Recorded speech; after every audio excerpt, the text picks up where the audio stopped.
se andas no mercado das criptomoedas nos últimos, sei lá, 3 meses, 6 meses, até um ano, seguramente deves ter visto este tipo de posts em comparar ciclos anteriores e dizendo que 2025 seria um ano extraordinário com uma subida enorme. Até se falava na banana, lembram-se da história da banana, que o mercado ia subir para valores muito superiores. Infelizmente não é isso que está a acontecer.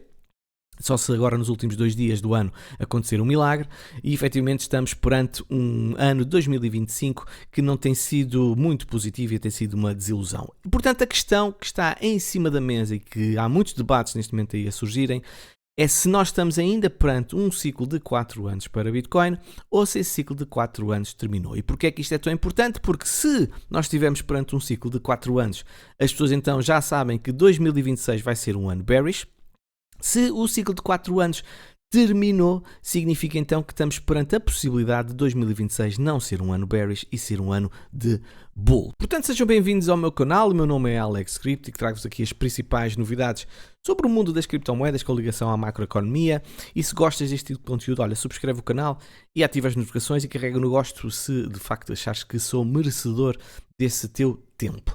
Bem, eu conjuguei análises que são efetivamente bullish para o ciclo de 4 anos e análises que são efetivamente bearish para o ciclo de 4 anos. E no final deste episódio vou dar a minha opinião. Vamos começar com o lado que acredita que o ciclo de 4 anos está intacto. Há evidentemente um argumento muito forte que é o fator tempo, certo?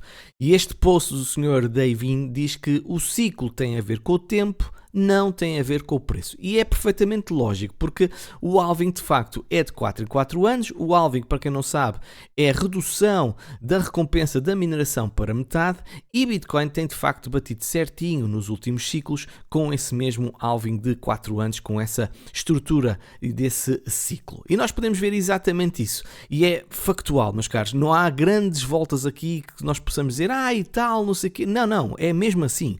Nós podemos ver que em 2011 até 2014 tivemos uma subida de 154 semanas, depois tivemos uma queda de 57 semanas, o bear market. Depois, a partir de 2015, tivemos uma subida de 152 semanas, depois uma correção de 52 semanas. Posteriormente, tivemos o outro ciclo da alta de 2019 até 2021 de 151 semanas. Depois tivemos um bear market de 54 semanas. E este último ciclo temos uma subida de 152 semanas. E agora entramos então na fase de bear market, aponta aqui 54 semanas, que vai dar mais ou menos ali um target a novembro de 2026. É factual isto, meus caros. É evidentemente muito forte este argumento que diz que o ciclo de 4 anos está em vigor, ok? E é tão lógico, até a própria análise gráfica está a apontar para esse caminho. Porque se nós olharmos, por exemplo, para este post, nós podemos ver que Bitcoin em 2021 teve um topo, depois teve uma queda, depois teve um segundo topo com fake out, e depois teve nova queda, tivemos aqui um pequeno bounce e depois fomos rejeitados pela estrutura do primeiro topo de 2021, ali mais ou menos ali maio, junho de 2021. Fomos rejeitados nessa zona e depois então entramos em bear market. O que está a acontecer agora também é muito semelhante. Tivemos o primeiro pump, ali mais ou menos meados de 2025, finais de 2024, início de 2025, tivemos uma queda, tivemos uma segunda subida, certo? Que fomos para máximos históricos, aqui foi mais expressiva do que aconteceu em 2021, tivemos esta retração que nós já conhecemos com uma queda de 30% e neste momento estamos a ter muita dificuldade em conseguir ultrapassar a resistência de finais de 2024. E se nós não passarmos para cima desta zona, é muito provável de facto que tenhamos então tecnicamente o chamado bearish retest e então começámos a entrar em tendência de queda como aconteceu em 2022, certo?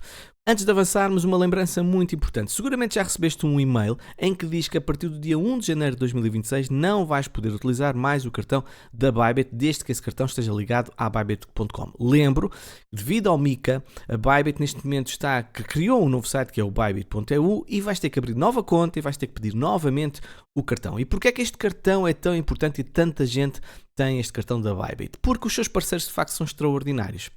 Além de uma série de benefícios, estes para mim são os principais. Netflix, Spotify, Prime, ChatGPT, TradingView, tu podes ter acesso a estes parceiros com um desconto ou praticamente com uma devolução total da subscrição mensal que tu fazes. Basta para isso utilizares este cartão com 500 euros, ou seja, depositares, por exemplo, 500 euros e, sinceramente, em supermercado, numa perspectiva mensal, eu acho que todos nós gastamos 500 euros, pelo menos aqui em casa gasta-se seguramente. E depois podes ter então estes benefícios, ter este rebate na totalidade ou quase na totalidade nestes 5 parceiros. Eu, pelo menos, destes 5 utilizo 3, portanto, para mim é tremendamente útil. E se quiseres, tu também tens esta opção muito interessante que a Bybit criou, que é o Recurring Buy, ou seja, nesta altura que o mercado está em queda, comprar Bitcoin, nomeadamente, eu acho que é sempre uma excelente estratégia ao nível de DCA, numa perspectiva de longo prazo, não estou a falar de irmos all-in, como é óbvio, mas tu podes definir qual é o montante, podes definir a frequência, se é diária, semanal, bissemanal, mensal, podes definir qual é o dia da compra, portanto, e podes também definir qual é o método de pagamento, se é através do teu balanço que já tens na Bybit ou através do cartão de crédito ou débito que tu possuis. Eu acho que isto é efetivamente uma mais-valia e um plus muito grande, mesmo muito grande, que ninguém faz isto, meus caros. Se utilizas, por exemplo, o referral de outra pessoa, não vais ter acesso a isto. Eu dou 20% ou devolvo 20% em cashback de todo o vosso volume operado na Bybit.eu das minhas comissões. Portanto, isto basicamente faz com que as tuas fees praticamente fiquem nulas, eu acho que ficam mesmo nulas, e até podes ganhar uma quantia acrescida, se assim entenderes. Para isso tens que utilizar este referencial que está no link da descrição deste episódio, ou então este número que aqui está, 149581. Portanto, meu caro, aproveita que é uma excelente oportunidade para ti. E são várias as pessoas que afirmam que este ciclo de 4 anos mantém-se intacto. Por exemplo, o Sr. Julian Timmer da Fidelity prevê que 2026 poderá ser um ano de pausa para Bitcoin com potencial suporte na faixa ali entre os 65 mil a 75 mil, à medida que o mercado entra na fase mais típica de baixa que nós conhecemos para BTC. E há outros argumentos, combinadamente aqui neste contraditório que houve na CNBC, em que uma pessoa falava claramente favorável ao ciclo de 4 anos e outra era contra o ciclo de 4 anos. Vamos agora ouvir a que é favorável ao argumento do ciclo de 4 anos. Well, you know, in markets, we are unfortunately still today, for the most part, having humans trade assets, right? And humans are predictably irrational, right? Now, we can all sit here and argue why the 4-year cycle doesn't make any sense anymore. It's a commodity, and the 4-year cycle was built around the idea that miners were going to be selling less Bitcoin, and therefore there'd be less supply, and with more demand, you'd have higher prices. And that's largely played out. So we can argue reasonably that it shouldn't really make sense. But then again, a lot of times humans don't make sense, at least for periods of time, right? And where are we today? So all-time highs were 125,000. That was in early October. We are, you know, bordering on 86, 87,000 today, down 30% relatively quickly, right? Pretty painful. So I think it's hard to say for sure that the 4-year cycle is dead. Now, I think we should also look at the fact that this cycle hasn't been that great so far, right? Portanto, a ideia que ele basicamente quer transmitir é a seguinte: as pessoas acreditam tanto numa teoria que é o ciclo de 4 anos que ela tem tendência a concretizar-se, porque as pessoas compraram em baixa na fase inicial desse ciclo de 4 anos e vendem na fase final desse ciclo de 4 anos. E basicamente é como se fosse uma profecia autoconcretizável, ok? Que leva exatamente a esse ciclo de 4 anos. Se estás a gostar do conteúdo, não te esqueças de ativar as notificações, carrega no gosto e subscrever o canal. E agora vamos passar para o argumento contrário. E são de facto argumentos também muito fortes. Em primeiro lugar, segundo este post, acho que ser tão rígido ao ponto de não conseguir olhar além de um ciclo de 4 anos é uma autêntica burrice. O facto de nós atirarmos uma moeda ao ar 3 vezes e obtermos sempre a mesma face não significa que na quarta vez vai acontecer exatamente a mesma coisa. E quando se trata de mercados, há muitos outros fatores em jogo que nós precisamos observar para fazer uma análise correta. É de facto um argumento válido que está aqui a ser apresentado. Por exemplo, a Wintermute diz que o ciclo de 4 anos de Bitcoin está morto. O relatório mostra que não são mais os cortes de preços pela metade que estão a impulsionar os valores, mas sim o fator liquidez. E recentemente essa liquidez está a fluir para inteligência artificial e ações, não para criptomoedas. Portanto, os fluxos de ETFs também estagnaram, os mercados das treasuries também estão demasiado calmos. E a questão que eu coloco é exatamente esta. Estas pessoas todas que estão a emigrar liquidez para a inteligência artificial e ações, estão a pensar no ciclo de 4 anos de Bitcoin? Não me parece. Os fluxos de ETF que estagnaram estão a pensar no ciclo de 4 anos do Bitcoin? Sinceramente não me parece. As treasuries estão a pensar no ciclo de 4 anos do Bitcoin? Sinceramente também não me parece, ok? Seria um bocadinho estranho estar a ver reuniões a falar, está aqui um calendário com uma corneta que quando atingir aquele dia isto vai então apitar e nós então deixamos de comprar. Seria um bocadinho estranho, mas pode acontecer. Agora, há uns argumentos também muito válidos, nomeadamente o CEO da Bitwise que fala e que vou partilhar agora convosco. What you guys are thinking is... I do think it's less important now than it was in the past. I think the 4-year cycle is being replaced by a 10-year grind, by which I mean there are big new forces in the world. They started coming in with the launch of the ETF in January of 2024. They were accelerated by regulatory progress in January of this year. We have the growth of stablecoins and tokenization. I think those forces are bigger and stronger than the forces that historically caused the 4-year cycle. So specifically, I expect the market to be up next year. And so therefore, from that perspective, I think the 4-year cycle is quote unquote dead. I still think it matters because it's in people's minds. I think it's one of the reasons prices have been suppressed this year. But do I think we're in a 4-year cycle? No, I think we're in a 10-year grind upward of strong returns, not spectacular returns, strong returns, lower volatility, some up and down. But I think next year will be up. And so I guess from that perspective, I think the 4-year cycle is quote unquote dead. Got it. Portanto, Matt Hougan fala não num ciclo de 4 anos, mas fala num ciclo de 10 anos. E ele basicamente utiliza os fundamentos para justificar a adoção que está neste momento a existir em Bitcoin para terminar com esta ideia que um ciclo de 4 anos neste momento permanece ativo. E há muitos argumentos que apontam também para o tal fim do ciclo de 4 anos, mas aquilo que as pessoas mais se agarram é, sem dúvida nenhuma, o ciclo económico ou denominado business cycle, ok? Aqui diz mesmo que o ciclo de 4 anos de Bitcoin foi quebrado e o motivo é que o ciclo económico ainda não começou. E seguramente vocês conhecem quem é a pessoa que tem alimentado esta teoria do ciclo de 4 anos, o Sr. RuPaul, e então eu vou passar aqui um excerto muito pequenino com os seus argumentos porque é que o ciclo de 4 anos terminou. Why is Bitcoin not wildly off to the races yet? This is a detrended Bitcoin and it's basically the ISM, which is the business cycle.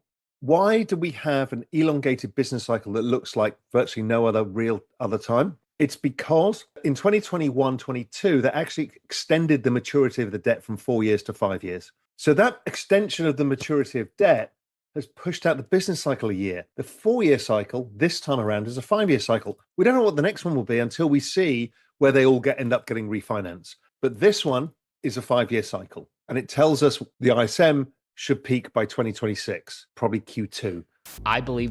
Portanto, ele fala que o argumento principal para este ciclo de 4 anos passar para um ciclo de 5 anos está relacionado com a maturidade da dívida que está a 5 anos. Eu não sei se é apenas e só uma narrativa para cair bem aqui, até porque isto já se sabia e acho estranho ele não ter falado nisto antes, mas eu acho que as pessoas tentam sempre justificar o porquê das suas previsões não terem acertado. E RuPaul, infelizmente, não tem acertado muitas vezes. No ciclo anterior também falhou claramente os targets, primeiramente para Ethereum, que era sempre muito bullish, e agora temos esta teoria. Agora, há uma coisa que eu tenho que reconhecer, há um argumento, há uma tese, há uma teoria e há uma validação ou não desse mesmo argumento. Não é apenas aquelas pessoas que postam alguma coisa na internet, metem uma setinha para cima, como se aquilo fosse para cima e as pessoas têm que acreditar só porque acreditam nessa setinha e que não sei, que Jesus vem à Terra. Mas eu gosto que efetivamente as pessoas são inteligentes e que analisem estes dados. E então eu quis também analisar exatamente o que é que se passa aqui com o Business Cycle, o tal ISM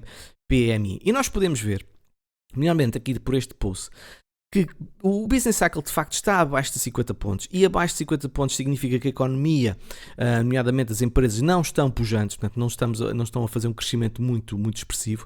E nós podemos ver que em ciclos passados, se é que nós estivemos abaixo de 50, é verdade que o Bitcoin teve alguma tendência para não subir de uma forma exponencial ou pelo menos para corrigir. E aqui neste post diz mesmo: Bitcoin nunca se moveu mais do que cerca de 2,5 vezes acima do seu suporte de lei de potência quando o PMI do SMM está abaixo de 50. E evidentemente aquilo que é estranho é que nós vemos esta subida tão grande de Bitcoin, que basicamente foi dos 15 mil aos 120 mil dólares, e nós vemos que o ESM esteve abaixo de 50 pontos. E há muita gente que já não acredita nesta teoria, porque Bitcoin fez esta subida tão expressiva, nomeadamente as pessoas que acreditam no ciclo de 4 anos, e com o ciclo de 4 anos foi feito. Bitcoin passou dos 15 mil para os 126, subiu 700% ou 600%, ou lá o que é que foi, e não teve nada a ver com o business cycle ainda estar cá em baixo. Portanto, é por causa disso que isto é tão interessante na minha opinião. Nós também podemos ver este post que geralmente mostra que geralmente o Bitcoin atinge o pico quando o ISM está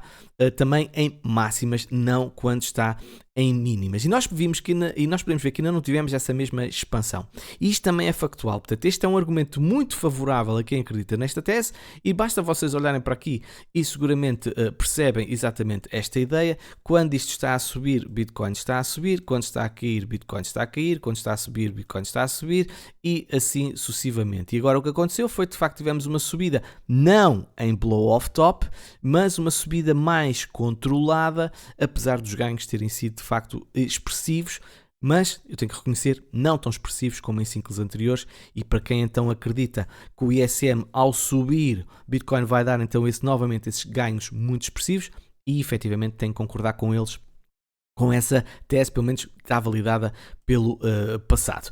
Quem também trabalha com o Raw Paul e diz que o motivo pelo qual o business cycle ainda não arrancou, pelo menos está retraído, está relacionado com as taxas de juros ainda estarem demasiado altas. E a lógica dele é claramente que a economia tem dificuldade, nomeadamente as empresas têm dificuldade, e as pessoas também, em desenvolverem-se e em crescerem, se as taxas de juros estiverem muitíssimo altas, porque os empréstimos são efetivamente mais elevados, pagar a dívida também é tudo mais difícil, e então faz com que a economia americana não tenha aquela pujança que já teve no passado. E faz algum sentido, certo?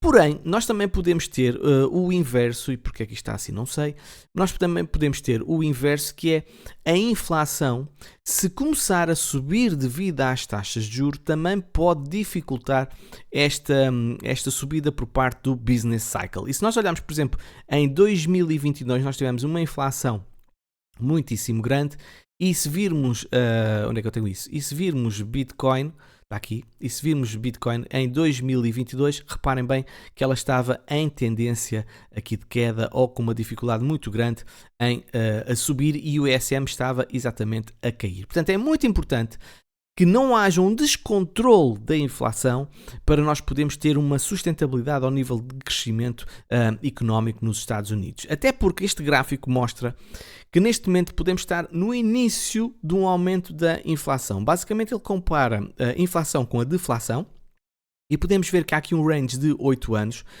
que normalmente há aqui uma certa lateralização. Tivemos agora esqueci-me o nome disto. Falling Wedge, peço desculpa pela pausa, tivemos uma Falling Wedge também, nem vou editar isto, porque não tenho que estar a perder muito tempo.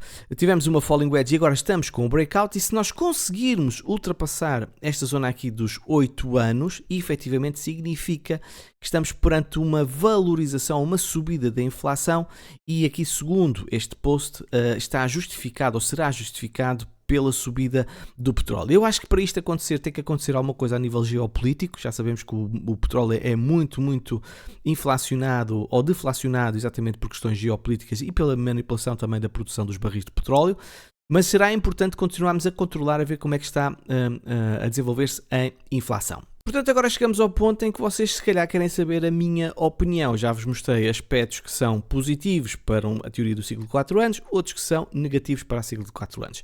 Eu vou-me basear em 2 parâmetros essenciais, a nível de fundamentos macroeconómicos e também ao nível de price action. Em primeiro lugar, fundamentos macroeconómicos. Eu acho que o ciclo de 4 anos vai terminar se efetivamente nós tivermos alguns dados que têm que acontecer. Nomeadamente, o crescimento americano tem que ser forte.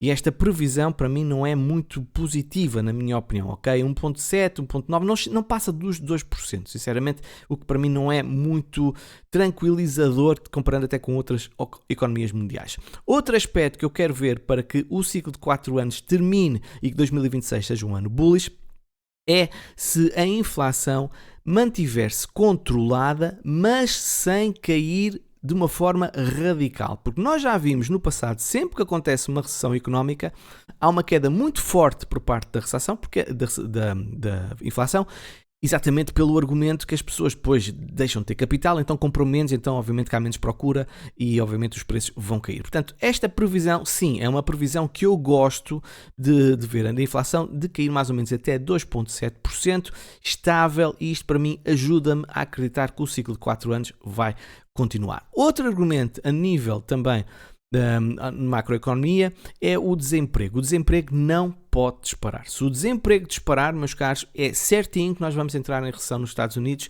e isso para mim então vai significar um bear market, ou pelo menos uma correção mais profunda por parte dos mercados, e os ativos de risco como Bitcoin e as criptomoedas vão seguramente ser dos primeiros a sentir. E há outro argumento, neste caso, a possibilidade de uma decisão política que pode ajudar à tese do ciclo de 4 anos. Nós vamos ter uma alteração do Fed em maio, e vai ser muito interessante ver quem é que o Donald Trump vai lá colocar e quais vão ser as políticas implementadas por parte do Fed. Se vai ser um cheque em branco, meus caros, preparem-se, nós vamos ter muita liquidez a entrar no início e seguramente que os mercados vão gostar, e a fatura da inflação vai ser paga mais tarde, mas no início não tenho dúvidas que nós vamos ter uma subida forte por parte dos mercados. Se for algo mais equilibrado como Jerome Powell, vai depender muito dos dados, tal como Jerome Powell costuma dizer. E por fim, aquele indicador que para mim me vai dizer de uma forma clara se nós estamos perante o fim do ciclo de 4 anos ou não, é, como é óbvio, os gráficos. Eu sou uma pessoa que acredita mais nos gráficos do que tudo o resto. E o primeiro argumento que para mim que diz que nós estamos perante o fim do ciclo de 4 anos é a vela que neste momento está a acontecer na vela anual. E para esta vela ser invalidada, nós temos que, no espaço de 2 dias e 12 horas, passar acima dos 93.500 dólares. E nós temos, como vocês podem constatar facilmente, 3 anos a subir, 1 ano de queda. 3 anos a subir, 1 ano de queda. 2 anos a subir, e o terceiro não é um ano de subida. Portanto, o ciclo de 4 anos, como nós conhecemos, pode de facto estar neste momento a acontecer aos nossos olhos, até porque eu continuo a achar que aquele argumento que é um bocadinho burrice acreditar-se que isto funciona como um relógio e que há X badaladas que o mercado vai começar a cair e há X badaladas o mercado vai começar a subir. Sinceramente não acredito muito nessa tese. Portanto, vamos ver o que é que vai acontecer, mas eu estou claramente no campo que o ciclo de 4 anos terminou. Mas para isso acontecer, efetivamente tem que acontecer o que eu acabei de referir. Meus caros, espero que tenham gostado do episódio. Deixem nos comentários também a vossa opinião, o que é que vocês acham. Subscrevam mesmo, ativem as notificações e têm os parceiros que também podem aderir na descrição deste episódio, nomeadamente a Bybit.eu. Até amanhã.